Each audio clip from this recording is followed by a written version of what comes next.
Being an entrepreneur does not make you a leader by default. What do I mean when I say that? Now, in the past few years of my experience of having worked with business owners, one of the key realizations that the business owners had was the fact that they are not leaders. Now, how did this realization happen? Now, when I got to the root of this, one major element or a parameter that I could define or think of is the differentiation between those entrepreneurs who have been employees before and those who have not. Now, there is one kind of an entrepreneur who has worked with some organization before for a certain number of years. Now, based on their experience and the roles that they had in that organization, their exposure is more. At an entry level, they are exposed to what a team environment is, they're exposed to what working with different kind of people is, they're exposed to the fact that there will be conflicts, they're exposed to the fact that there is a certain amount of growth aspirations that the team members have. So they understand that, they have lived that, so they know that. And depending on the experience that you have had as an employee, if you have also moved to supervisor or leadership or strategic management roles, you know more about what it is to hire a team, to build a team, to grow a team, and to move the team forward towards a common goal that you have for the team or for the organization. So this kind of an entrepreneur has an exposure to these things. Now, there is another kind of an entrepreneur who has never been an employee before. They have never worked for any organization before. Now, this entrepreneur has all heart. This entrepreneur does not have lack of intention. He has the right idea, he has understood the business model, he knows what product service to take to what market. He has also done the analyzing part of understanding what resources and skills are required for him to create that product or service, deliver the product or service to the desired market. Now, all that has been done and he has understood that. Based on that, he has contacted certain HR consulting agencies or put an advertisement somewhere to attract such resources or to create a visibility to such resources, such thing that was, we're looking for people like this. Now, technically they have done things right, but now the challenge comes.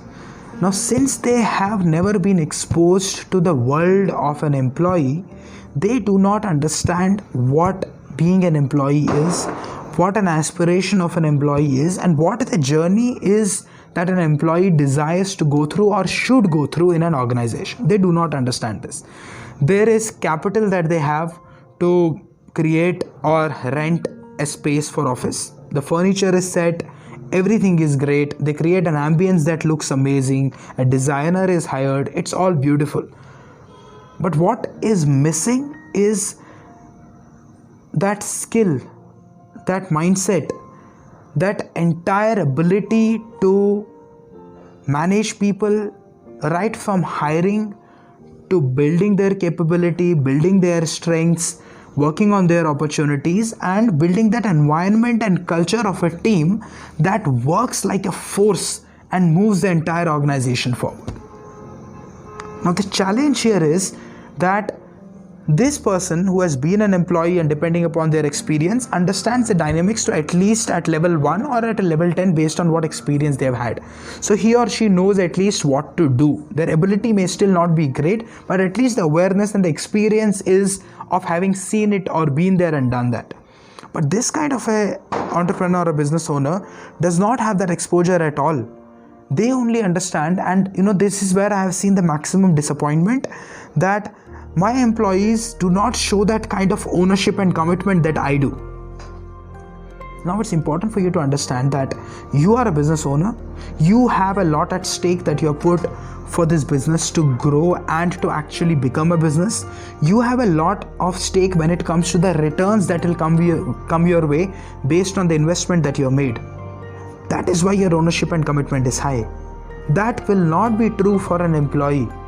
An employee can never work at a level of ownership and commitment that a business owner does. If you're looking at that and expecting that, then you're fooling yourself. It's very stupid to do that. You can create a certain level of ownership and commitment based on their aspirations, but you cannot expect them to work like you, because understand this, if they were able to or had the capability of doing that, they would also have started their own business. They wouldn't be working for you. So understand, You have the skill, you have the courage, you have the ability to start this business, which is great. That is why you are where you are.